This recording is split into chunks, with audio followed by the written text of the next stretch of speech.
Hello नमस्कार दोस्तों, मैं विजेंद्र चौधरी आपके यूट्यूब चैनल एग्री मैथ्स में आपका स्वागत करता हूं। जैसा कि दोस्तों हम बीएससी एग्रीकल्चर के अंदर फर्स्ट ईयर के फर्स्ट सेम के अंदर अपन हॉर्टिकल्चर के अंदर 4 लेक्चर हो गए थे और अपन आज 5वां और 6ठा लेक्चर करवाने जा रहे हैं। क्योंकि 5वां और 6ठा लेक्चर इसलिए साथ ले रहे हैं क्योंकि 5वां तो 6ठे से रिलेटेड है और 6ठा 5वें से रिलेटेड है, इसलिए अपन 5वां और 6ठा दोनों साथ लेक्चर साथ लेके चलेंगे।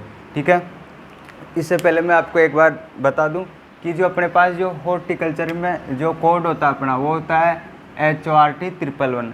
HORT 111 का मतलब होता है हॉर्टिकल्चर के अंदर बीएससी फर्स्ट ईयर के फर्स्ट सेम के अंदर फर्स्ट कोर्स। इसी प्रकार एक चलता है अपने फर्स्ट 2। ठीक है, फर्स्ट 112 का मतलब होता है कि अपने पास जैसे बीएससी फर्स्ट ईयर के फर्स्ट सेमेस्टर के अंदर सेकंड कोर्स चलता है। सेकंड कोर्स में क्या होता है कि जैसे अपने फॉरेस्ट्री चलती है और फर्स्ट कोर्स के अंदर अपने पास हॉर्टिकल्चर चलती है। ठीक है, इसके बाद भी अपन चलते हैं हॉर्टिकल्चर के अंदर 5वां और 6ठा लेक्चर। 5वां और 6ठा लेक्चर अपने पास प्लांट प्रोपोगेशन मेथड और 6ठा था अपने पास प्लांट प्रोपोगेशन मेथड और 6ठा था प्रोपोगेटिंग स्ट्रक्चर है कि संरचना और अपने को प्रोपोगेशन की विधियाँ मतलब पादप प्रवर्धन की विधियाँ देखनी है कि किस प्रकार अपन पादपों का प्रवर्धन करते हैं या किस प्रकार एक पौधे से दूसरे पौधे का निर्माण करते हैं, नई नई किस्मों का विकास कैसे किया जाता है। अपन इस 5वें और 6ठे लेक्चर के अंदर देखेंगे कि पौधे कैसे निर्माण किए जाते हैं, कि कलम द्वारा कैसे प्राप्त किए जाते हैं, बीजों द्वारा कैसे उगाए जाते हैं। इसी प्रकार अपन चलते हैं हॉर्टिकल्चर के अंदर, हॉर्टिकल्चर के 5वें और 6ठे लेक्चर की तरफ। तो इससे पहले मैं आपको बता दूं, जो दोस्त इस चैनल पर नए जुड़े हैं वो चैनल को सब्सक्राइब कीजिए, लाइक कीजिए और ज़्यादा से ज़्यादा दोस्तों के पास शेयर कीजिए। क्योंकि ये मैं बता दूं आपको, जो हॉर्टिकल्चर के अंदर अपना 5वां और 6ठा लेक्चर है वो 5वां और 6ठा लेक्चर जो अभी आने वाली कृषि प्रवेशक की परीक्षा है 21 अक्टूबर को, उसी के अंदर भी अपने पास इसके अंदर से 1 या 2 क्वेश्चन पूछे जाएंगे। क्योंकि अपने पास जो प्लांट प्रोपोगेशन मेथड के अंदर से क्या है कि जिसमें विधियाँ वगैरह ये शाक कलम वुडिंग या बेट कलम विधि किसी भी माध्यम द्वारा अपने को क्वेश्चन पूछे जाते हैं। ठीक है, तो इसके अंदर से अपने पास 3 क्वेश्चन तो श्योर पूछे जाते हैं 5वें और 6ठे चैप्टर के अंदर। 2 या 3 क्वेश्चन के समथिंग पूछे जाते हैं अपने को। ठीक है, क्योंकि इसके जो प्लांट प्रोपेगेशन मेथड है इसके अंदर बहुत ही अच्छा टॉपिक है और मैं आपको साथ साथ इसको अच्छी तरह से समझाऊंगा। बस आपका इतना सा काम है कि साथ साथ नोट्स बनाते जाइए और ध्यान देते जाइए आप जो क्लास को पढ़ा रहा हूँ उसी तरफ। ठीक है, जैसे जैसे मैं आपको नोट्स लिखाते जा रहा हूँ वैसे वैसे लिखते जाइए। ठीक है, तो अपन शुरू करने से पहले एक बार क्लास को ज़्यादा से ज़्यादा शेयर कर दें। ठीक है, इसके बाद में अपन चलते प्लांट प्रोपोगेशन मेथड 5वां चैप्टर। 5वें चैप्टर में दे रखा है अपने पास पुराने समय से ही अन्य वृक्षों के साथ साथ फलदार वृक्ष भी लगे आए हैं। ठीक है, ऐसे बोल रहा है कि जैसे पुराने समय से ही अन्य वृक्षों के साथ, जैसे पुराने समय से अन्य वृक्षों के साथ फलदार मतलब जो फल होते हैं, अन्य जो फल वृक्ष होते हैं जैसे शीशम ले लो, बबूल ले लो या नीम ले लो या किसी भी प्रकार के फल वृक्ष ले लो, उनके साथ अपने पास पुराने समय से अपने पास फल वृक्ष प्राप्त होते आए हैं। ठीक है, इसके बाद में और इनका प्रवर्धन भी होता रहा है। ठीक है, क्योंकि इनका प्रवर्धन भी इनके साथ साथ होता रहा है। ठीक है, तो दोस्तों मैं आपको जल्दी अपने पास जो क्या है कि क्लासें बड़ी हो जाती हैं, इसलिए आपको मैं जल्दी नोट्स लिखाते जा रहा हूँ, आप साथ साथ उतारते जाइए। ठीक है, तो आगे अपने पास है प्रत्येक फलदार वृक्ष का उद्गम स्थान किसी भी स्थान पर रहा हो, कि ऐसे बोल रहा किसी भी मतलब प्रत्येक फलदार का वृक्ष किसी भी स्थान पर रहा हो परंतु उसका विस्तार दूसरे देशों या स्थानों तक होता आया, मतलब किसी भी स्थान से हो। ठीक है, तो उसमें देशों का जो अपने पास है फलदार स्थानों का एक स्थान से दूसरे स्थान पर क्या है कि विस्तार ही हो रहा है। ठीक है, इसके बाद में आता है ये जाना लेना आवश्यक है कि इनका प्रवर्धन कैसे होता है, कि अपने को ये जान लेना जरूरी है कि इनका प्रवर्धन किस प्रकार किया जाता है। ठीक है, तो अपन देखते हैं इनके प्रवर्धन की 2 मुख्य तरीके हैं। प्रवर्धन के कितने तरीके हैं अपने पास? 2 तरीके हैं।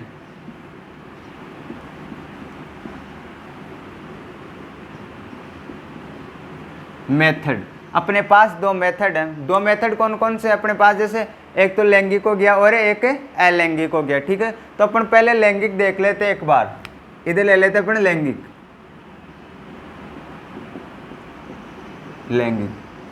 बीज या लैंगिक। अपने पास इसको बीज द्वारा भी कहते हैं या लैंगिक भी कहते हैं। ठीक है, तो अब मैं आपको समझाता हूँ कि लिंग या जो बीज द्वारा होता है वो परिवर्तन किस प्रकार होता है, ठीक है। तो आप ध्यान से क्लासों को देखते जाइए और क्लासों को शुरू करने से पहले एक बार क्लास को ज़्यादा से ज़्यादा शेयर कर दें, क्योंकि जो दोस्त इस चैनल पर नए जुड़े हैं वो चैनल को सब्सक्राइब भी कर दे और क्लासों का आनंद ले, ठीक है। क्योंकि आने वाले जो अपने पास जो अब की बार राज्य सरकार ने 6 कॉलेजें और खोल दी और पिछले वर्ष गत वर्ष में भी उन्होंने 29 कॉलेजें खोली है, तो उनमें अध्यापकों की अभाव है, ठीक है। इस प्रकार अपने पास जो कोर्स हो पाएगा वो कोर्स नहीं हो पाएगा, इसलिए अपन जल्दी जल्दी कर रहे हैं, ठीक है। तो अपन चलते हैं आगे, बीज या लैंगिक सेक्सुअल प्रोपोगेशन, ठीक है।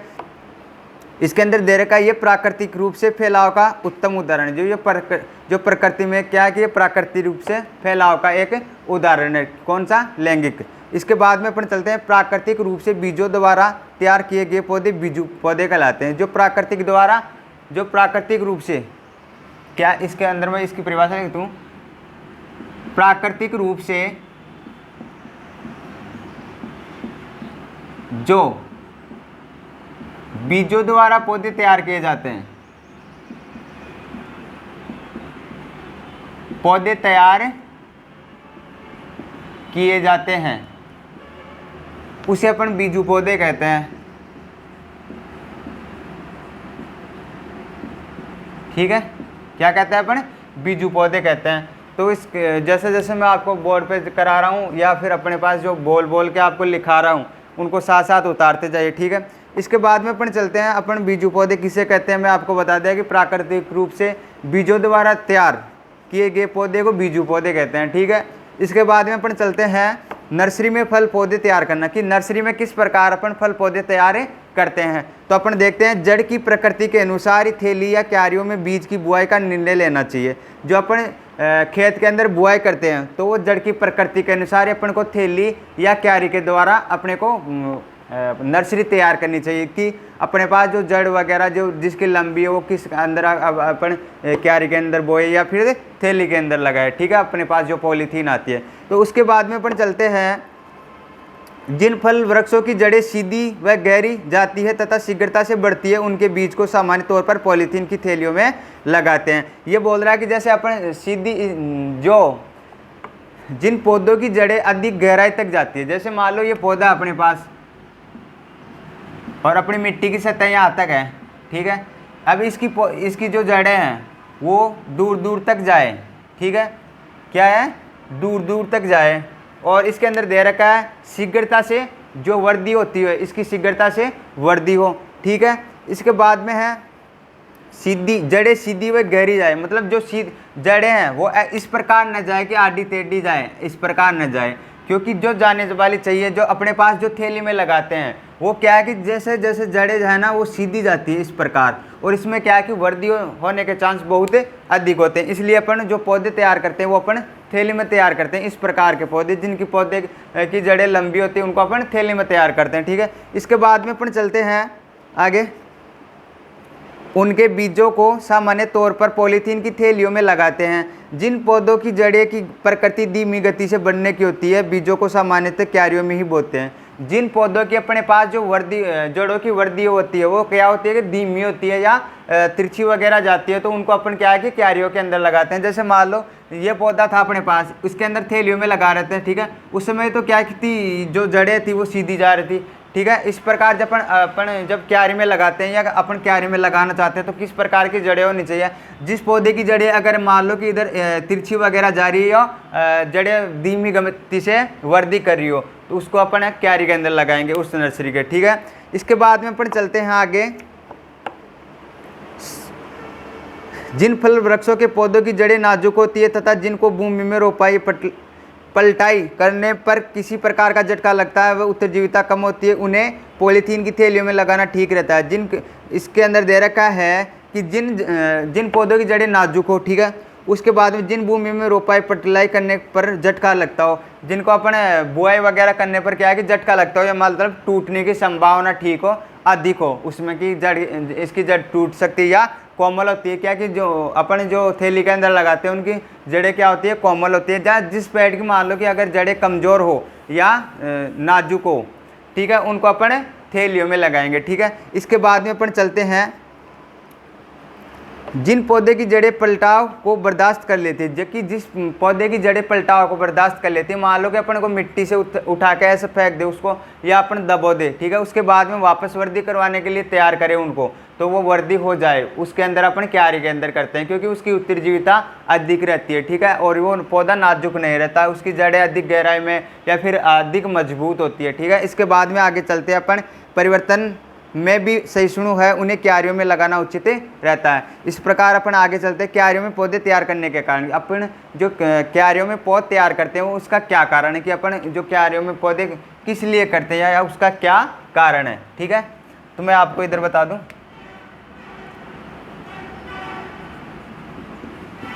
क्यारियों में पौधे तैयार करने के कारण, ठीक है, कि क्या कारण है कि अपन पौधे को क्यारियों में किस लिए लगाते हैं, इसका कारण जानते हैं अपन।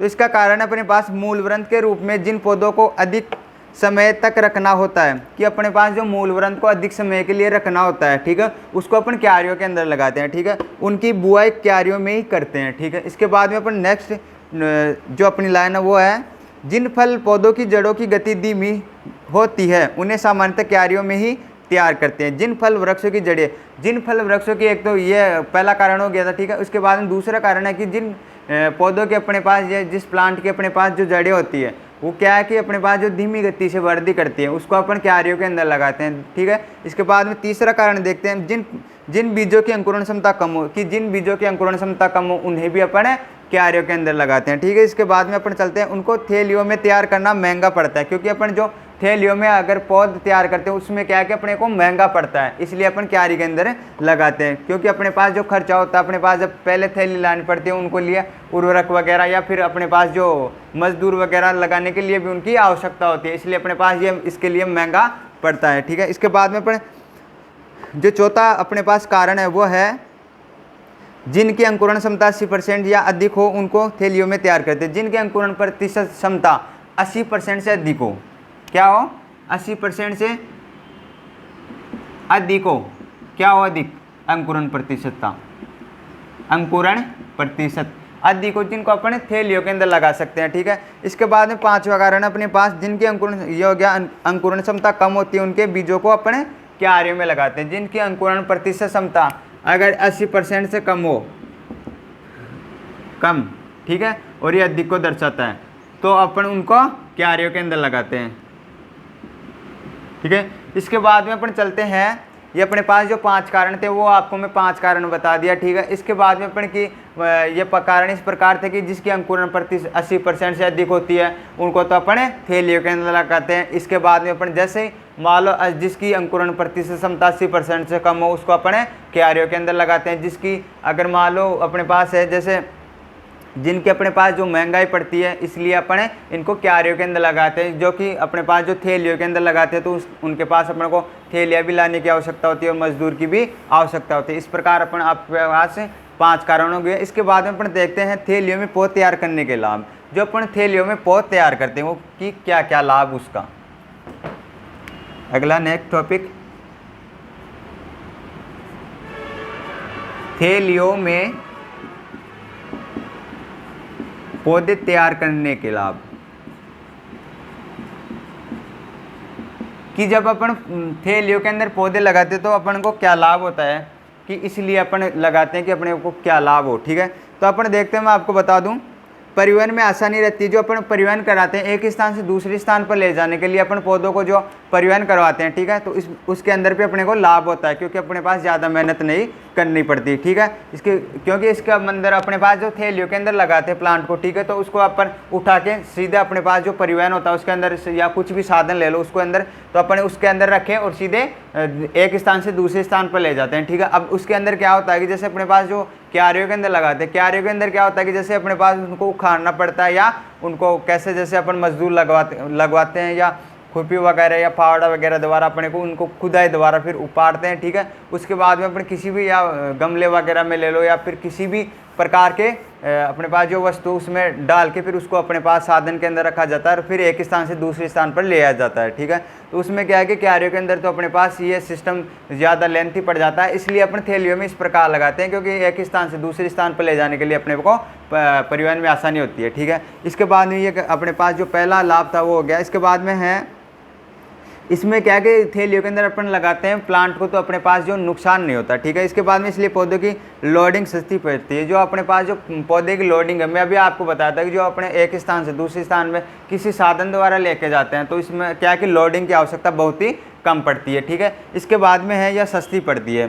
थैलियों में पौधों का रखरखाव अच्छी तरह से हो जाता है क्योंकि थैलियों में जो रखरखाव अपने पास जो साधन वगैरह में रखते हैं या किसी भी परिवहन में एक स्थान से परिवहन करवाते हैं तो उसमें क्या है कि सामान को रखने की समस्या ज़्यादा नहीं होती, अपने को जो सामान का रखरखाव है अपने को सही प्रकार से हो जाता है, ठीक है। इसके बाद में अपन चलते हैं आगे। तीसरा लाभ, चौथा लाभ अपने पास मिट्टी पिंड पौधे के रोपण तक बना रहता है तथा बिखरता नहीं, जिससे पिंड की मिट्टी बंधी रहती है, इसलिए रोपण के बाद थैलियों की उत्तरजीविता प्रतिशत ज़्यादा रहती है। क्योंकि अपने पास जो थैलियों में जो अपन मिट्टी लगाते हैं, पहले अपन मिट्टी उर्वरक वगैरह ये डालते हैं तो उसमें क्या है कि जो पिंड आता है अपने पास, जो मिट्टी का पिंड आता है, जैसे डगल वगैरह अपन जो हैरो पिलाव काटते हैं उस समय अपन क्या है कि जब बारिश हो जाती है तो उसमें क्या कि जब अपन ऐसे डेले बन जाते हैं अपने पास, ठीक है। ऐसे डेले बन जाते हैं, जैसे मान लो अपन अगर थैली के अंदर इसको पैक कर दे 1-1.5 महीने के लिए तो अपने पास वो क्या कि अच्छी प्रकार से ढेला बन जाता है, ठीक है। तो उसके अंदर से क्या कि अपने पास जैसे भी बारिश वगैरह आती है तो उस टाइम पे अपने पास जो चारों ओर तरफ थैलियाँ वगैरह तो होती है तो अपने पास जो उर्वरक वगैरह उसमें डालते हैं वो बाहर नहीं जाते, ठीक है। इस प्रकार जैसे अपन उस थैली को हटाते हैं उस प्रकार जैसे अपन मिट्टी वगैरह में उनकी बुआई करते हैं उस समय क्या कि उनकी उत्तरजीविता या अंकुरण क्षमता या उर्वरक वगैरह अपने पास सभी अवेलेबल होते हैं। इस प्रकार अपने पास जो प्लांट होता है, जो थैलियों के अंदर अपन पौध तैयार करते हैं वो क्या है कि अपने पास जो ग्रोथ करने में बहुत ही आसानी हो जाती है उसके अंदर जो अपन थैलियों में लगाते हैं, ठीक है। इसके बाद में अपन छठा जो अपने पास लाभ था वो देखते हैं। जिन फल पौधों में मूसला जड़ें अधिक विकसित हो जाने की समस्या रहती है, जो अपने पास जो थैलियों में पौधे लगाते हैं या पौध तैयार करते हैं उसमें क्या है कि अपने पास जो मूल होती है वो अपने पास जो क्या है कि अधिक विकसित होने की संभावना बहुत ही अधिक हो जाती है। इसके बाद में अपन देखते हैं उनकी थैलियों में रोपाई करने से जड़ों की कोई नुकसान नहीं पहुंचता। जो अपन इनको थैलियों के अंदर जब पौध तैयार करते हो उनको क्या है कि अपने पास जो जड़ें होती हैं उनको कोई नुकसान नहीं होता। जैसे मान लो कि अगर आप पहले से उसके अंदर उर्वरक वगैरह या थोड़ी बहुत मिट्टी डाले, ठीक है, उसके बाद में जैसे अपन बीज लगाते हैं, ठीक है, उसके बाद में अपन जैसे उसके ऊपर कवर कर देते हैं मिट्टी का और थोड़ा या फिर उर्वरक वगैरह, ठीक है। तो उस समय क्या है कि अपन जैसे ही अपन बुआई के समय अगर उसको अपने पास जो पौध तैयार हो जाती है, ठीक है, उस पौध तैयार होते हैं अपन जैसे इसको थैली को फाड़ते हैं, ठीक है, तो अपने पास जैसे जैसे ठेला अपन पहले डाले थे उसी प्रकार जैसे ढेला होता है उसी प्रकार अपने पास जो ढेला प्राप्त होता है, उसी प्रकार जैसे ढेला प्राप्त होते हैं जैसे अपन खड्डा खोद के उसको दबा देते हैं, ठीक है, तो अपना प्लांट लग जाता है। तो अपन जैसे मान लो कि अगर क्यारियों वगैरह में लगाते हैं तो क्यारियों वगैरह में क्या है कि उपाड़ने में समस्या होती है, अपने पास जैसे जड़ का भी नुकसान हो जाता है। कई बार क्या है कि अपन जैसे फावड़े से खोदते हैं तो उस प्रकार जैसे अपन फावड़े से खोदते हैं तो अपने पास क्या है कि जड़ें कट जाती है, कई प्रकार वहीं टूट जाता है, अपने पास जो तना से होता है कई बार यहाँ से टूट जाता है, कई बार आधी जड़ें आ जाती है। इस प्रकार अपने को ना तो प्रोडक्शन प्राप्त होता है ना अच्छी क्वालिटी के फल वगैरह प्राप्त होते हैं, ठीक है। ये अपने पास जो थैलियों में लगाने के लाभ थे वो हो गए, ठीक है। इसके बाद में थैलियों में पौध तैयार करने की समस्या है। जो अपने पास जो अपने थैलियों के अंदर जो पौध लगाए रहे थे उस तो अपने पास क्या क्या लाभ थे उसके बाद में देखते हैं कि अगर थैलियों में लगाते हैं तो किस प्रकार की समस्याएं आती है। तो वो आपको मैं बता दूं कि किस प्रकार की समस्या आती है।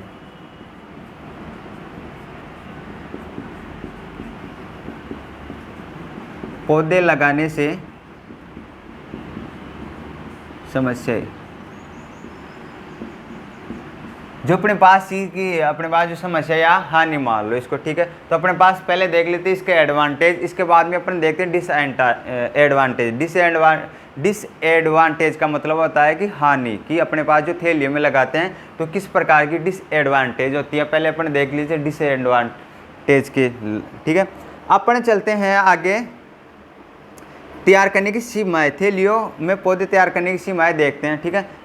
तो है इसके अंदर यदि बीजों के अंकुरण और दोस्तों मैं आपको बता दूं जैसे अपने पास जो बीएससी फर्स्ट ईयर के हॉर्टिकल्चर जो फर्स्ट सेमेस्टर के अंदर आता है, जैसे मैं आपको बता रहा था कि अभी बात जो नर्सरी में फल पौधे तैयार करना कि अपन किस प्रकार से अपन नर्सरी के अंदर फल पौधे तैयार करते हैं, इसके बारे में आपको 4 नंबर के क्वेश्चन में से पूछ सकता है, ठीक है। इसके बाद में अपन को पूछ सकता है कि अपने पास जो 2 नंबर के कई बार क्वेश्चन आ जाते हैं कि अपने पास कि बीज या लैंगिक की परिभाषा बताओ, या फिर उसके बाद में देखते हैं कि थैलियों में पौधे लगाने की डिसएडवांटेज क्या है या एडवांटेज क्या है। इस प्रकार आपको क्वेश्चन पूछे जाते हैं। इसके अंदर से क्या है कि अपने पास जो 8 नंबर का क्वेश्चन या 6 नंबर का जो क्वेश्चन आता है, कई यूनिवर्सिटी के अंदर तो इसके अंदर 6 नंबर का क्वेश्चन पूछा जाता है, या कई यूनिवर्सिटी के अंदर इसके अंदर 4 नंबर का क्वेश्चन पूछा जाता है। जो प्लांट प्रोपोगेशन मेथड में से जो पौधा प्रवर्धन की विधि है अपने पास, उसके अंदर से अपने पास 5 नंबर का या 6 नंबर का या 4 नंबर का क्वेश्चन पूछा जाता है, ठीक है। तो अपने पास जो मैं ये सिलेबस करवा रहा हूँ, या आपको पिछली जो अपने पास फर्स्ट क्लास थी हॉर्टिकल्चर की, उसके अंदर मैं आपको प्रॉपर बताया था कि इसके अंदर अपने पास जो सिलेबस है वो सिलेबस क्या है कि जो पूरी यूनिवर्सिटी अपने पास जो 5 यूनिवर्सिटी है, और जो 5 यूनिवर्सिटी के जितने भी कॉलेज है या महाविद्यालय अंडर में आती है, तो ठीक है, उनके लिए भी ये सभी के लिए अवेलेबल है। जो अपने पास जो कोर्स बताया था वो सभी के मिलते जुलते हैं, मतलब सेम ही है कोर्स से मान लो। तो जो अपने पास जो हॉर्टिकल्चर की मैं क्लासें करा रहा हूँ, या अपने पास जो शाम को मैथ की क्लासें लगती है, वो क्या है कि जैसे अपन ये हॉर्टिकल्चर समाप्त होते हैं अपन फॉरेस्ट्री भी क्लास लगाएंगे। तो मैं आपको बता दूं, जो अपन मैं यहाँ पे एग्रीमैथ्स यूट्यूब चैनल के द्वारा आपको जो क्लासें प्रोवाइड करवा रहा हूँ एग्रीमैथ्स की, वो एग्रीमैथ्स की क्लासें इसलिए प्रोवाइड करवा रहा हूँ क्योंकि जो बीएससी एग्रीकल्चर के अंदर जो 5 यूनिवर्सिटी होती है, तो उनको अपन सेम साथ लेके चल रहे हैं कि किसी भी बंदे को किसी भी प्रकार की कोई डाउट हो तो आप मेरे जो यूट्यूब चैनल के डिस्क्रिप्शन बॉक्स के अंदर क्या है, अपने पास जो व्हाट्सएप ग्रुप है, टेलीग्राम ग्रुप है, इंस्टा ग्रुप है, उसके अंदर जाकर आप फॉलो कीजिए। और आपको कोई भी डाउट हो तो बेझिझक होकर अपने पास जो नीचे डिस्क्रिप्शन में नंबर भी दे रखे, तो आराम से आप कॉल कर सकते हैं या ग्रुप में डाल सकते हैं, पहुंच सकते हैं किसी भी प्रकार का डाउट हो तो, ठीक है। तो अपन जो ये कोर्स करवा रहा हूँ आपको, वो 5 यूनिवर्सिटी के लिए है फ़ायदेमंद, ठीक है। ऐसे नहीं कि किसी के लिए, जैसे मान लो कोई जोधपुर के अंडर है तो ये जोधपुर के लिए है या बीकानेर के हैं। जो अपने पास जो 5 यूनिवर्सिटी अपने पास 5 यूनिवर्सिटी कौन सी, एक तो जोबनेर हो गई, एक बीकानेर हो गई, एक जोधपुर हो गई, इसके बाद में एक है वह है कोटा है, ठीक है, और एक 5 बच्चे अपने पास उदयपुर। ये 5 यूनिवर्सिटी के लिए तैयार है। जो 5 यूनिवर्सिटी के जो जितने भी अंडर में महाविद्यालय आते हैं उनके लिए भी गया है, ठीक है। तो इस प्रकार आप साथ साथ नोट्स बनाते जाएं और क्लासों को ज़्यादा से ज़्यादा शेयर कीजिए। कि इसमें क्या है कि जैसे आप जोधपुर हो, तो जोधपुर के अलावा आप मान लो कि बीकानेर वाले कॉलेज में आपके कोई फ्रेंड वगैरह है, तो उनको भी ये क्लासेस शेयर करो, क्योंकि उनके लिए भी ये सेम ही है जो आपके आएगी। अब मान लो इसमें इतना सा चेंज हो सकता है कि आप जो आपके फर्स्ट सेमेस्टर के फर्स्ट सेम में आई अगर हॉर्टिकल्चर, तो किसी के अपने पास जैसे कोई ह्यूमन वैल्यू या एथेटिक्स बायोकेम वगैरह, वो क्या है कि अपने पास जो आएगी तो फर्स्ट सेमेस्टर मतलब फर्स्ट ईयर के अंदर ही, वो तो कोई यूनिवर्सिटी के अंदर तो क्या दे रखा है कि मतलब जैसे फर्स्ट ईयर के फर्स्ट सेमेस्टर के अंदर जैसे हॉर्टिकल्चर दे दी, ठीक है। तो आने वाले बीकानेर जो यूनिवर्सिटी है उसमें अंदर क्या है कि बीएससी फर्स्ट ईयर के अंदर सेकंड सेम के अंदर ये हॉर्टिकल्चर दे देते हैं।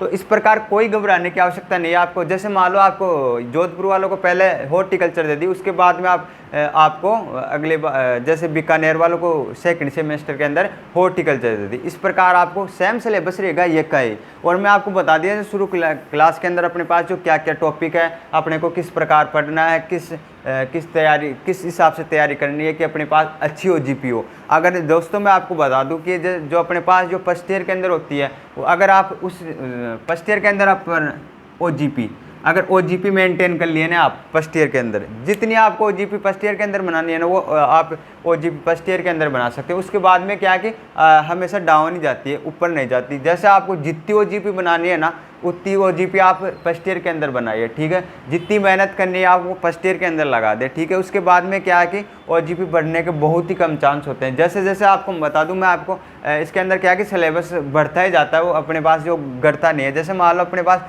फर्स्ट ईयर के फर्स्ट सेमेस्टर के अंदर किसी के 8 सब्जेक्ट चलती है तो किसी के 9 सब्जेक्ट चलती है, ठीक है। उसमें क्या है कि अपने पास जैसे 8 या 9 सब्जेक्ट मान लो फर्स्ट सेमेस्टर के अंदर, उसमें क्या है कि किसी के 1 या किसी के 2 बैक आ जाती है, ठीक है। तो उसी प्रकार जैसे अपन सेकंड सेमेस्टर के अंदर चलते हैं तो उसके अंदर अपने पास जैसे 1 मान लो या 2 मान लो, किसी बाई के तो 3 भी बैक आ जाती है, ठीक है। इसी प्रकार अपन जब सेकेंड ईयर के फर्स्ट सेमेस्टर में या थर्ड सेमेस्टर में आते हैं तो उसमें क्या है कि अपने पास जैसे पिछली सेमेस्टर के अंदर फर्स्ट ईयर के सेमेस्टर के अंदर फर्स्ट सेमेस्टर के अंदर अपने पास 2 बैक रह गई थी, और उसी प्रकार जैसे सेकंड सेमेस्टर में उसमें 1 मान लो या 2 मान लो, तो 3 बैक तो ये रह गई, ठीक है। अपने को जो ये 3 पिछली वाली बैक आई थी वो अपने को सेकंड ईयर के फर्स्ट सेमेस्टर के अंदर देनी पड़ती है। तो उसके अंदर अब जैसे अपने सेकंड सेमेस्टर के अंदर देते हैं तो उसमें क्या है कि अपने पास जो पिछली वाली 3 है वो और ऐड हो जाती है 9 के अंदर। जो अपने पास सेकेंड ईयर के फर्स्ट सेमेस्टर के अंदर 9 सब्जेक्ट चलते हैं, उसके अंदर क्या है कि अपने पास जो 3 सब्जेक्ट बैक रही है वो और ऐड हो जाती है। तो अपने पास कितने सब्जेक्ट हुए, अपने पास 12 सब्जेक्ट हो गए। तो इस प्रकार अपने पास क्या है कि बार बार बढ़ता बढ़ता बहुत अधिक हो जाता है। इसलिए बोल रहा हूँ कि दोस्तों आप क्लासों को ज़्यादा से ज़्यादा दोस्तों के पास शेयर कीजिए, क्योंकि जिस दोस्त के पास या टीचर वगैरह अवेलेबल है नहीं है तो उनके लिए क्लासें बहुत ही फ़ायदेमंद रहेगी, ठीक है। तो इसलिए आप जितनी वो जी फर्स्ट ईयर के अंदर बनाना चाहते हो वो बना लीजिए, ठीक है। इसके बाद में अपन देखते हैं सीमाएँ की थैलियों में पौधे लगाने की क्या क्या सीमाएँ हैं, ठीक है। तो क्लासों को जल्दी अपन करवाते हैं। यदि बीजों की अंकुरण क्षमता कम हो तो उन फलदार पौधों की बीजों की थैलियों में बुआई करने पर कम उत्तरजीविता के कारण काफ़ी संख्या में थैलियाँ बेकार हो जाती है। कि जब अपने पास किसी मान लो अगर पौधे की या अधिक मतलब ऐसे जलने की संभावना हो या किस प्रकार की क्वालिटी डाउन हो, तो अपन जैसे मान लो कि अधिक थैलियाँ ले आते हैं मार्केट से, ठीक है। उसके बाद में कोई पौधे बल जाते हैं, कोई पौधे उग नहीं पाते। इसलिए अपन जैसे ही अपन थैलियों के लिए जो वेस्टेज होता है वो अपने पास थैलियाँ वेस्टेज में चली जाती है। इसके बाद में जो सेकंड सीमा है वो है अपने पास उन थैलियों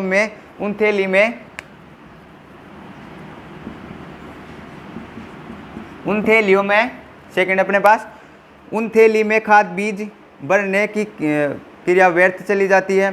थैली में बुआई किए गए पौधे की बढ़वार धीमी होती है, अतः पौधे पूरी वृद्धि नहीं कर पाते। जो अपने पास जो पौधे वृद्धि है वो पूरी नहीं कर पाते। इस प्रकार आगे चलते हैं। पॉलीथीन थैली में बुआई हेतु उपयुक्त फल बेर, आंवला, आम, पपीता, ठीक है। जो अपन पॉलीथीन के अंदर जो थैलियों के अंदर अपन जो पौध तैयार करते हैं वो अपने पास उपयुक्त फल होने चाहिए। उपयुक्त फल इसके अंदर अपने पास जो है बेर ले लो, आंवला ले लो या आम ले लो या पपीता, ठीक है। इस बार अपन जो चौथा सीमा है वो चौथा सीमा बताता हूँ आपको मैं। क्यारियों में बुआई हेतु उपयुक्त फल करुंदा, जामुन, नींबू। जो अपन जो क्यारियों में बुआई करते हैं उसके अंदर जो अपने पास जो फल होते हैं या सब्जी वगैरह होती है वो मैं आपको बता दूँ कौन कौन सी लगाई जाती है, उपयुक्त होती है।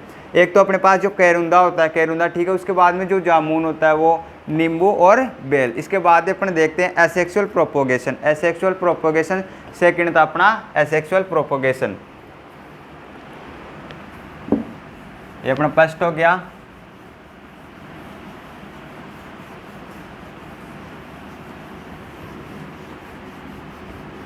ठीक है।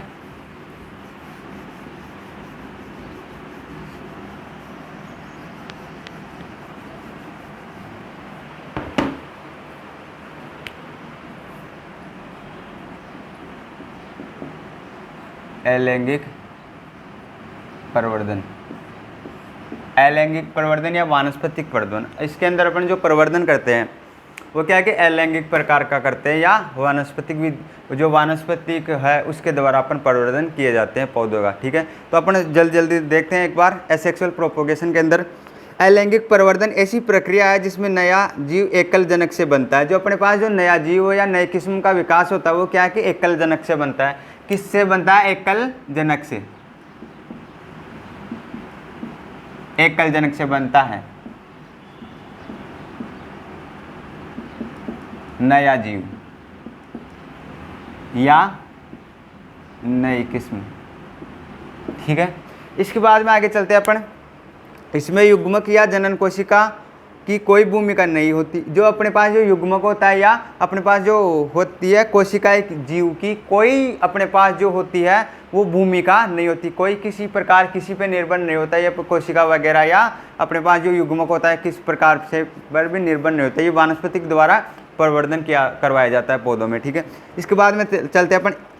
कई एक कोशिकीय और बहुकोशिकीय जीव अलैंगिक प्रवर्धन करते हैं। कि कोई जीव तो अपने पास इसमें अकोशिकीय या कोशिकीय प्रवर्धन करते हैं। इस प्रक्रिया में जनक जीव या तो विभाजित हो जाता है। इस प्रक्रिया में अंदर जो अलैंगिक प्रकार के अपने पास जो होती क्रिया होती है उसमें अंदर क्या है कि विभाजित हो जाते हैं कोई प्लांट। तो इसके अंदर देखते हैं आगे। फिर जनक जीव का एक हिस्सा नया जीव बनाने के लिए अलग हो जाता है। इस प्रजनन में जनक की कोशिका समसूत्री कोशिका विभाजन से गुजरती है। इसके बाद ताकि 2 या 2 से अधिक नए जीव बन सके। इसमें क्या है कि जो अपने पास जनक की कोशिका है वो क्या है कि समसूत्री कोशिका विभाजन से गुजरती है, जिससे अपने को एक 2 या 2 से अपने पास जो दे रखा है 2 या 2 से अधिक नए जीव का निर्माण हो सके। इसके बाद में अपन देखते हैं अलैंगिक प्रजनन निम्नलिखित 6 प्रकार का होता है। जो अलैंगिक प्रजनन अपने पास जो मेथड था वो क्या है कि 6 प्रकार का होता है, 6 टाइप। कितने प्रकार का? 6 टाइप का। 6 टाइप का आपको मैं बता दूं, 6 टाइप का अपने पास। एक तो पहला है विखंडन,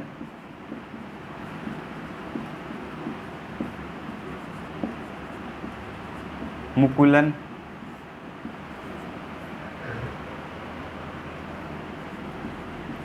बीजाणु का बनना, ठीक है। इसके बाद में है पुनर्जनन,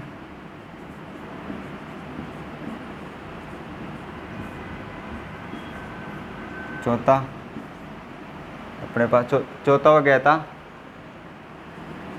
खंडन, छठा था अपने पास, चौथा हो गया, पांचवा, छठा कायिक विखंडन या कायिक प्रवर्धन। जो अपने पास जो अलैंगिक या वानस्पतिक प्रवर्धन या एसेक्सुअल प्रोपोगेशन के अंदर जो अपने पास जो इसके भाग, वो क्या है कि 6 भाग है। जो 6 भाग में अपन नंबर बाय नंबर अपने पास जो स्टेप बाय स्टेप है उनका वर्णन करेंगे। किस प्रकार अपने पास जो पौधों के अंदर विखंडन होता है, या किस प्रकार अपने पास जो मुकुलन होता है, बीजाणु बनना किस प्रकार की अपने पास जो पौधों में किस प्रकार का बीजाणु बनता है या किस प्रकार से बना जाता है। इसके बाद अपने पुनर्जनन कि अपने पास एक पौधे से जो पौधा हो गया उससे फिर वापस से पुनर्जनन कि किस प्रकार से अपन जनन करवाए वापस। उसके बाद में खंडन की कितने भागों में बढ़ता है, किस प्रकार का खंडन करवाया जाता है इसके अंदर। उसके बाद में कायिक प्रवर्धन, या जो कायिक प्रवर्धन क्या होता है कि जो अपने पास एक जो वानस्पतिक होती है उसमें क्या है कि एक पौधे, एक टहनी या किसी भी प्रकार से वानस्पतिक से एक पौधे से दूसरे पौधे का निर्माण करना। तो अपने पहले चलते हैं विखंडन की तरफ, ठीक है।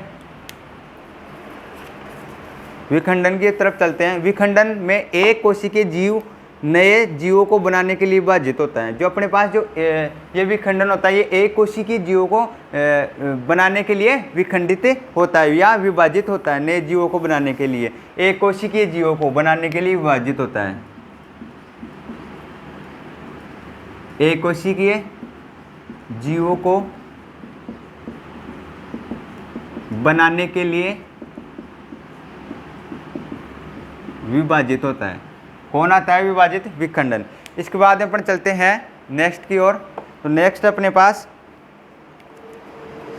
द्विव विखंडन। तो अपन देखते हैं द्विव विखंडन में एकल जनक कोशिका पूरी तरह से विकसित होने वाले बिंदु पर पहुंचकर 2 हिस्सों में बढ़ जाती है। इस प्रक्रिया में विभाजन के बाद जनक कोशिका समाप्त हो जाती है और 2 नए जीवों का जन्म हो जाता है। कि जिस प्रकार में आपको बताया तो उसके अंदर लास्ट में क्या है कि 2 प्रकार के या 2 नए जीवों का निर्माण जो होता है, ठीक है। तो आप जैसे जैसे आपको मैं बोल के नोट्स करवाते जा रहा हूँ, वैसे वैसे आप नोट्सों को उतारते जाए, ठीक है। और अपने समय को ना गवाकर अपने जल्दी जल्दी क्लास को पूरा करते हैं। ये जो अपने पास जो 5वां और 6ठा लेक्चर वो काफ़ी बड़ा है, इसलिए अपने पास जो 5वां और 6ठा जो अपने पास जो क्या है कि अपने आपस में रिलेटेड है या संबंधित है एक दूसरे से, ठीक है। तो अपने को दोनों लेक्चरों को एक साथ करवाना है और क्लासों को जल्दी जल्दी करवाना है, और क्लासों को आप भी ज़्यादा से ज़्यादा दोस्तों के पास शेयर कीजिए। तो अपने पास जो था, इसके बाद में चलते हैं आगे। इस प्रक्रिया में विभाजन के बाद जनक कोशिका समाप्त हो जाती है। इसके बाद में चलते हैं और 2 नए जीवों का जन्म हो जाता है। विखंडन की प्रक्रिया से गुजरने वाले एक कोशिकीय जीवों के उदाहरण है अपने पास जो पैरामीशियम है, अमीबा है, लेशमीशिया है आदि है। इसके बाद में अपन चलते हैं बहुविखंडन। बहुविखंडन किसे कहते हैं? बहुविखंडन में देखते हैं मल्टीपल में से क्या आगे एक से अधिक होता है। बहुविखंडन भी अलैंगिक प्रजनन की एक प्रक्रिया, जो अलैंगिक जनन है उसकी एक प्रक्रिया बहुविखंडन भी। इसमें क्या होता है, जिसमें जनक कोशिका कई नए जीवों के निर्माण के लिए विभाजित हो जाती है। ऐसा तब होता है जब एक कोशिकीय जीव के आसपास पुट्टी बन जाती है। इस पुट्टी के भीतर जीव का नाभिक कई छोटे नाभिकों में टूट जाता है। जब अनुकूल परिस्थिति में बनती है, पुट्टी विभाजित होती है और उसके भीतर की कई संतति कोशिकाएं मुक्त हो जाती है। प्लाज्मोडियम बहुविखंडन की प्रक्रिया होती है, ठीक है। इसके बाद अपन चलते हैं मुकुलन के अंदर। अपने पास जो विखंडन था वो विखंडन कंप्लीट हुआ। उसके बाद मुकुलन में होता है अंकुर शब्द का अर्थ है। ये मुकुलन शब्द होता है, यह बड का अर्थ है। यह मुकुल शब्द का अर्थ है या अंकुर। जो मुकुलन है वो क्या है कि बड अर्थ है, ठीक है। इसके बाद में चलते हैं मुकुलन की प्रक्रिया में एक छोटा अंकुरण जनक जीव के शरीर पर विकसित होता है और समय आने पर नए जीवों के निर्माण के लिए खुद को जनक जीव से अलग कर लेता है। हाइड्रा और ईस्ट में मुकुलन होता है। हाइड्रा और ईस्ट में, इसका उदाहरण है हाइड्रा ईस्ट। ठीक है दोस्तों, मैं आपको एग्जाम्पल दे यहाँ पे बोर्ड पे करवा रहा हूँ, और अपने पास जो परिभाषा या अपने पास जो क्या क्या दे रखा है इसके अंदर, मुकुलन के अंदर या विखंडन के अंदर, मैं आपको बोल बोल के या समझा समझा के लिखा रहा हूँ। ठीक है, अपने पास समय कम बचा है, जो अपने पास मैं आपको लिखाते जाऊँ, आप उतारते जाओ, तो इससे अच्छा है कि जैसे आपको हिंदी तो अच्छी आती होगी ना, जो अपना आज फर्स्ट ईयर के अंदर अपने पास जो 18-19 साल हो गए पढ़ते हुए। ठीक है, तो आपको जैसे जैसे मैं बोल रहा हूँ वैसे वैसे तो आप उतार ही सकते हो, मैं आपको अच्छी प्रकार से समझा दूंगा। और तो अपने पास जैसे जैसे अपने पास जो एग्जाम्पल होते हैं, एग्जाम्पल क्या है कि इसके अंदर जैसे कई बार आपके नाम ही नहीं सुनेंगे, ऐसे एग्जाम्पल आएंगे। ठीक है, और आपने को जैसे कई प्रकार के ऐसे शब्द होते हैं जो आपको लिखना नहीं होता, इसलिए मैं आपको एग्जाम्पल तो इसके अंदर जो व्हाइट बोर्ड है उस पर करवा रहा हूँ। ठीक है, और जैसे जैसे मैं आपको थ्योरी वगैरह बोल रहा हूँ वो आप साथ साथ उतारते जाइए। ठीक है, इसके बाद में बीजाणु निर्माण कि किस प्रकार का बीजाणु निर्माण होता है। ये अपने पास जो बीजाणु निर्माण हो गया, ये वर्ड का अर्थ हो गया था, इसका एग्जाम्पल देख लिए। बीजाणु का निर्माण एक कोशिकीय और बहुकोशिकीय दोनों ही प्रकार के जीवों में होता है। जो अपने पास जो बीजाणु का निर्माण होता है वो क्या है कि एक कोशिकीय और बहुकोशिकीय दोनों प्रकार के अंदर अपने पास जो बीजाणु का निर्माण होता है। ठीक है, इसके बाद में यह प्रक्रिया पौधों में होती है। जो ये प्रक्रिया होती है वो किस में होती है? पौधों के अंदर होती है। बीजाणु निर्माण में जनक पौधों अपने बीजाणु पेटी में सैकड़ों प्रजनन इकाइयां पैदा करता है। जो अपने पास जब जनक पौधों में अपने जो बीजाणु पेटी होती है उसके अंदर अपने पास जो सैकड़ों जनन इकाइयां पैदा करता है। ये क्या है? सैकड़ों इकाइयां, मतलब 100 से भी अधिक इकाइयां पैदा करता है। इसके बाद में अपन चलते हैं, जब पौधे की ये बीजाणु पेटी फटती है तो ये बीजाणु हवा, जमीन, भोजन या मिट्टी पर बिखर जाते हैं। जो अपने पास जो ये पौधों की जो पेटी थी, सैकड़ों इकाइयां थी, इसके अंदर जो फटती है, इस जिस प्रकार ये कोई तो हवा के अंदर उड़ जाता है, कोई मिट्टी के अंदर फैल जाता है। तो इसके अंदर जो जैसे ही वायु के अंदर फैला तो वायु के अंदर क्या है कि जैसे एक स्थान से दूसरे स्थान पर फैल जाता है, और मिट्टी के अंदर क्या है कि अपने पास जो मिट्टी के आसपास पड़ जाता है। ठीक है, तो बारिश के समय जैसे मिट्टी वगैरह उल्ट हो जाती है, अपने जैसे मान लो अपन क्रियाएं करते हैं, जैसे हैरो पिलाव वगैरह या पटवास वगैरह या हल वगैरह चलवाते हैं, उस समय क्या है कि मिट्टी के अंदर दब जाते हैं। और जैसे ही बारिश वगैरह जैसे अपन इनको पानी देते हैं तो उस प्रकार ये जनन हो जाता है इसके अंदर या उग जाते हैं। तो अपन चलते हैं आगे, कहाँ पे आगे थे? यही ये उगते हैं और नए पौधे का जन्म हो जाता है। मैं आपको बताया था कि जहाँ पे मान लो ये मिट्टी के अंदर पड़ गए तो वहाँ पे उथल पुथल हो जाता है और फिर वहीं पे उनका जन्म हो जाता है। राइजोपस, म्यूकर आदि जैसे कवक बीजाणु निर्माण के उदाहरण, राइजोपस और म्यूकर। राइजोपस, म्यूकर, ठीक है, ये इसके एग्जाम्पल हो गए। इसके बाद में चलते हैं, ये सामान्य बेड मोल्ड प्लांट या राइजोपस कवक है, ये बीजाणु निर्माण के जरिए प्रजनन करता है। ये जो अपने पास जो प्रजनन होता है वो बीजाणु निर्माण के द्वारा प्रजनन करता है।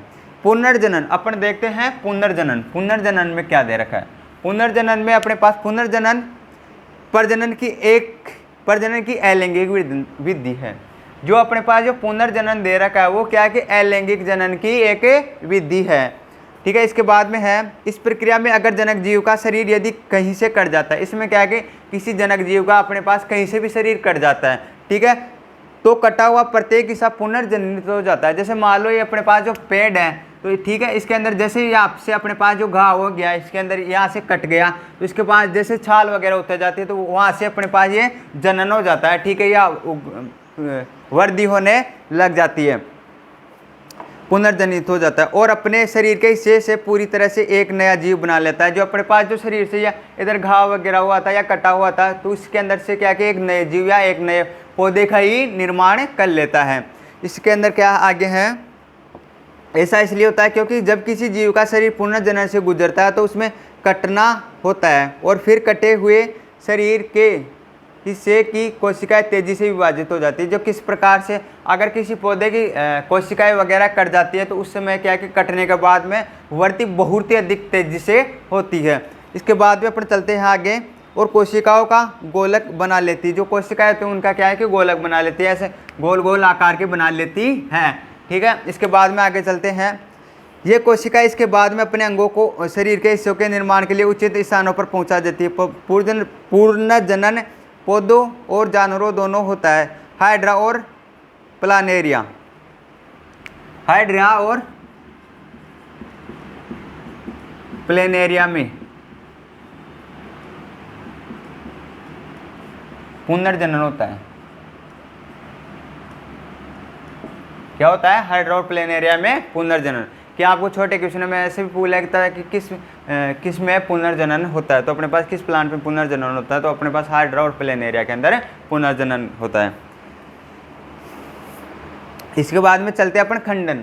अपने पास था खंडन। खंडन में क्या है? खंडन देखते हैं अपने पास।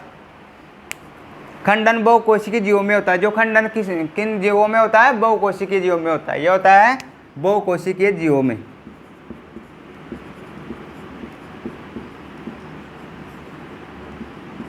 ठीक है। इसके बाद में अपन चलते हैं, चाहे वह पौधा हो या जानवर। खंडन किस में होता है? जो बहुकोशिकीय होता है, या तो प्लांट मान लो बहुकोशिकीय, या जानवर वगैरह मान लो। तो ये चाहे पौधा हो या जानवर हो, इस प्रक्रिया में बहुकोशिकीय जीव परिपक्व होने पर 2 या 2 से अधिक टुकड़ों में बढ़ जाते हैं। इसमें क्या है कि जो प्लांट अपने पास जो परिपक्व अवस्था में चले जाते हैं या पूर्ण रूप से पक जाते हैं, उसके बाद में क्या है कि 2 भागों में अंदर डिवाइड हो जाता है या विभाजित हो जाता है। इसके बाद प्रत्येक टुकड़ा एक नए जीव के रूप में विकसित हो जाता है। जो अपने पास विभाजित हो जाता है वो प्रत्येक टुकड़ा क्या कि एक नए जीव के अंदर विकसित हो जाता है या नए जीवों का निर्माण हो जाता है। इसके बाद में अपन चलते हैं स्पायरोगायरा, जो कि एक पौधा है, और समुद्री एनीमोन, जो कि एक समुद्री जीव है, में खंडन की प्रक्रिया होती है। अपने पास स्पायरोगायरा और समुद्री एनीमोन। स्पायरोगायरा,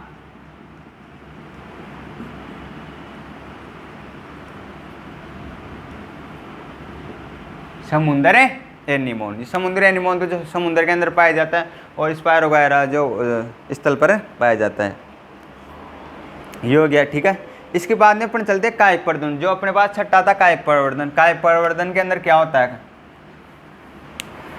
कायिक प्रोपोगेशन। इस प्रकार का अलैंगिक प्रजनन सिर्फ पौधों में होता है। जो इस प्रकार का जो प्रवर्धन होता है, क्या कायिक प्रवर्धन होता है, वो जानवर वगैरह किसी में नहीं होता, ओनली प्लांट के अंदर होता है। क्यों? कायिक प्रवर्धन में पुराने पौधों के हिस्से जैसे तना, जड़ और पत्ती का प्रयोग नए पौधों को उगाने में किया जाता है। जो अपने पास जो तना, जड़ या पत्ती वगैरह तो होता है, उनके द्वारा अपन नए पौधे का निर्माण कर लेते हैं। ठीक है। इसके बाद में अपन चलते हैं पुराने समय पौधों में निष्क्रिय स्थिति में मौजूद अंकुरण को जब अंकुलन स्थितियों में जैसे नमी और ताप दिया जाता था, तब वे नए पौधे के रूप में उगने लग जाती है। जैसे अपने पास जो जड़ वगैरह या तना, पत्ती वगैरह, इनको अपन जैसे नमी या आर्द्रता द्वारा इसका निर्माण पुराने समय के अंदर वृद्धि अधिक होने लग जाती थी। ठीक है। इसके बाद में अपन चलते हैं, और विकसित होने लगती थी। हरी घास, ब्रायोफाइलम, मनी प्लांट, आलू, प्याज, केला आदि पौधों में कायिक प्रवर्धन होता है। हरी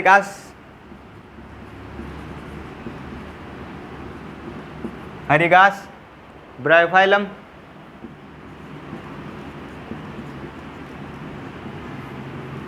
मनी प्लांट, आलू। ठीक है। इनके अंदर अपने पास जो कायिक प्रवर्धन होता है। ठीक है। जड़, तना, पत्ती द्वारा। अब इसके बाद में है पौधों का कृत्रिम प्रवर्धन।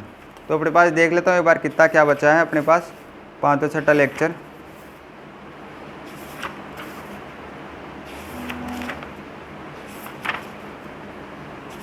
अभी काफ़ी बड़ा है, तो अपन इसको 2 या 3 क्लासों में होगा ये अपने पास, अपन करवा लिए आज।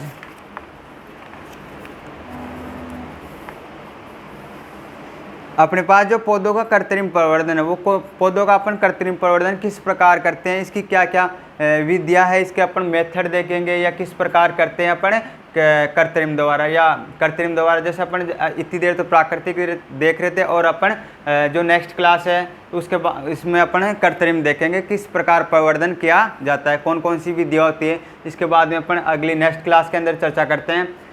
तो आज की क्लास हमारी यहीं समाप्त होती है। तो अगर दोस्तों आपको मेरी क्लास अच्छी लगी हो तो क्लास को ज़्यादा से ज़्यादा दोस्तों के पास शेयर कीजिए, और क्लास को लाइक कीजिए, और चैनल को सब्सक्राइब कीजिए। और जो दोस्त इस चैनल पर नए जुड़े हुए हैं वो क्लास को सब्सक्राइब कीजिए या चैनल को सब्सक्राइब कीजिए। ठीक है दोस्तों, तो मिलते हैं अपन नेक्स्ट क्लास के अंदर। जब तक जय हिंद, जय भारत। धन्यवाद दोस्तों।